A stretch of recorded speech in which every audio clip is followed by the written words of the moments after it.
अब ये हिंदू गांव बसा रहा है, लेकिन गरीब हिंदू का कोई जगह नहीं है। ये जो मुरेठा बांध के जय श्री राम का नारा लगाता है, या जो गरीब हिंदू कांवर यात्रा में जाता है, या जो गरीब हिंदू दरगाह से झंडा उतार रहा है, मस्जिद पे जो है लाउड स्पीकर लगा रहा है, वो हिंदू नहीं जाएगा, वो हिंदू को नहीं मिलेगा, क्योंकि मिनिमम प्राइस 15 लाख रुपया है।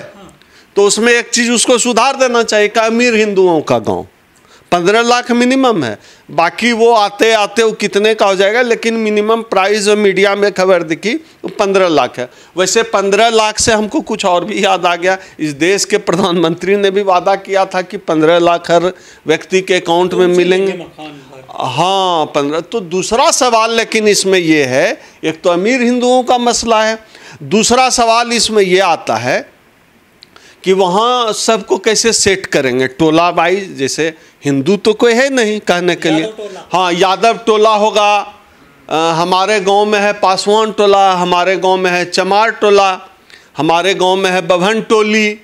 तो कैसे बसाएंगे? मतलब जैसे उपाध्याय ब्राह्मण है, फिर चितपावन ब्राह्मण है, मगध ब्राह्मण है, दुबे है, ऐसे ब्राह्मणों में कैटेगरी है। तो सब ब्राह्मण एक साथ रहेगा, फिर चमार कहाँ रहेगा? फिर जो नाली सफाई करने वाला है वो क्या उसी अपार्टमेंट में रहेगा, या फिर वहाँ टोला वाइज होगा जातियों में? चूँकि भारतीय समाज तो जातियों में बटा हुआ है, तो हो सकता है उस हिंदू गांव के अंदर राजपूत टोला होगा, यादव टोला होगा, जाटव टोला होगा, पंडित टोला होगा, कुम्हार टोला होगा, कुर्मी टोला होगा। कैसे बसाएंगे? ब्राह्मण तो अब जैसे एक ही अपार्टमेंट में आप अगल बगल फ्लैट दे दिए, एक ब्राह्मण को और एक चमार जाटव को, कैसे रहेगा? ये तो ब्राह्मण का तो धर्म भ्रष्ट हो जाएगा। तो ये मुझे लगता है कि धीरेन्द्र शास्त्री को यह बात भी क्लियर करनी चाहिए कि जो है वहाँ जातियों का हाँ अगर टोला बसाया जाए जाति वाइज फिर तो ठीक है, तो फिर उसके लिए क्या, अब ब्राह्मणों के लिए जो फ्लैट में सुविधा होगी वो चमारों के लिए भी सेम सुविधा होगी कि नहीं?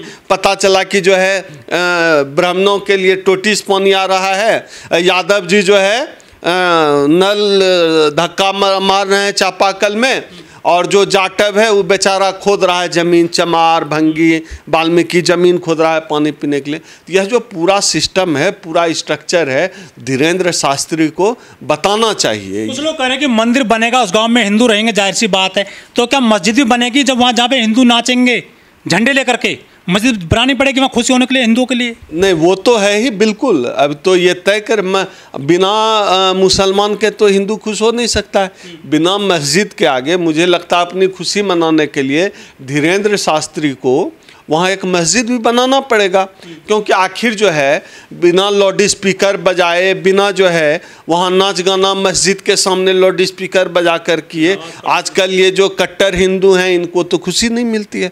तो ये कट्टर हिंदुओं का गांव बनाएंगे, कट्टर हिंदू बना रहे हैं। ये जो पूरा एजेंडा है, इस पूरे एजेंडे को देश समझ रहा है, हम समझ रहे हैं, आप समझ रहे हैं इस पूरे खेल को, और ये खेल अब बहुत दिन नहीं चलने वाला है, ये लोग अति कर रहे हैं। लेकिन सर दिल्ली में महरौली में एक वाल्मीकि व्यक्ति की मृत्यु हुई तो ब्राह्मणों ने लाश नहीं जलने दी, तो वो जो गांव बसेगा बाबा के द्वारा, क्या वहाँ पे दलितों के शमशान अलग होंगे, सबका मिक्स होगा? ये बात भी धीरेन्द्र शास्त्री को स्पष्ट करनी चाहिए कि दलितों का अलग श्मशान होगा, मंदिर बनेगा तो दलितों का अलग मंदिर बनेगा। ये बातें, ये सब चीज़ें स्पष्ट होनी चाहिए। टोला ही अलग होगा। दुकानें होंगी क्या दलितों की उस गांव में? वही अब जैसे कोई जाटव ने वहाँ जलेबी की दुकान खोल दी, जाटव जलेबी भंडार, तो उसमें कोई ब्राह्मण आएगा कि नहीं जलेबी खाने? अब समझिए, नाई की दुकान खुलेगी। हाँ, अब नाई की दुकान है तो उसमें कौन आएगा बाल कटाने? कहाँ बाल कटवाए? हाँ, अब शूद्रों के लिए ये पूरा जो सिस्टम है जाति वाइज जो है, इनको सिस्टम क्लियर करना पड़ेगा। और वहाँ जो है ब्राह्मणों और दलितों की शादी का भी कोई इंतजाम होगा क्या? सामूहिक विवाह कराएंगे धीरेन्द्र शास्त्री की, ब्राह्मण और चमार की शादी होगी, ब्राह्मण वाल्मीकि की शादी होगी, ऐसा भी कोई साल में कार्यक्रम चलेगा क्या? मतलब कि आपस में जब सब हिंदू हैं तो सबका आपस में शादी ब्याह भी होगा कि नहीं, ये भी तय होना चाहिए। ये सब चीज़ें मुझे लगता है कि देखने लायक है। अब जो अमीर हिंदू है जाके देखेगा। नहीं, ये तो धीरेन्द्र शास्त्री, देखिए ये सब चीज़ें भविष्य के गर्भ में, लेकिन अब चूंकि आप बताइए रामदेव इतना बड़ा उनका स्टोर चलता है, तो थोड़े है कि उनके दुकान में जो है कोई गरीब ब्राह्मण पहुंच गया तो टूथपेस्ट जो क्या नाम है दंत कांति, वो उसको फ्री मिल जाएगा। बाजार सबको बराबर हिसाब से देखता है। तो 15 लाख जो मिनिमम है फ्लैट का दाम, वही 15 लाख ही रहेगा और उससे ज़्यादा ही पैसा देना पड़ेगा। पर्ची कैसे निकलेगी मकानों की वहाँ पर? क्या अपने जादू से निकालेंगे या फिर लॉटरी सिस्टम करेंगे? ये धीरेन्द्र शास्त्री तो पर्ची निकालने में एक्सपर्ट हैं। मुझे लगता है कि यह तो पर्ची निकाल कर ही तय किया जाएगा कि जो है कौन सा मकान किसको अलॉट होगा। दलितों का जो है दक्षिण टोला में दलित रहेंगे क्या, कि टॉप फ्लोर पे, क्योंकि इनके जो कास्ट हायरार्की में तो टॉप फ्लोर पे ब्राह्मण रहेगा, उसके नीचे तो इसी तरह से ये फ्लैट भी आवंटन करेंगे। तो इनका ये जाति का पूरा सिस्टम है।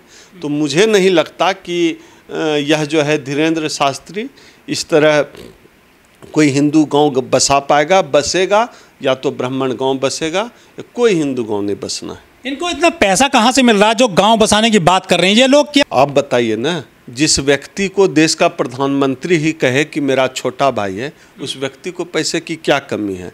धर्म और पाखंड के नाम पर इस देश के लोग अपने जो है बच्चों तक की बलि दे देते हैं। धर्म और पाखंड में इतनी ताकत होती है, तो फिर तो ये बाबा है, एक बार जो बाबा बन गया कैरियर सेट। लेकिन इस तरह का हिंदू गांव बसाना, मेरा अपना मानना है, यह एक असंवैधानिक काम है। कोई भी धर्म जाति के नाम पर इस तरह कोई बस्ती बसाता है, यह पूरी तरह असंवैधानिक काम है। हमको लगता है कि इस तरह का बाबा इस तरह का काम करके इस देश को दोबारा से जो है कबीलाई युग में ले जाना चाहता है, जहाँ हम लोग वापस जो है हुले करेंगे। और बहुत जल्दी ये जो हिंदू गांव बसा रहा है ना, फिर अनाउंस करेगा कि यहाँ मनुस्मृति से शासन चलेगा। लेकिन संविधान में सभी को अधिकार है, कोई भेदभाव नहीं हो सकता, किसी भी कॉलोनी में कोई भी रह सकता है, मकान ले सकता है।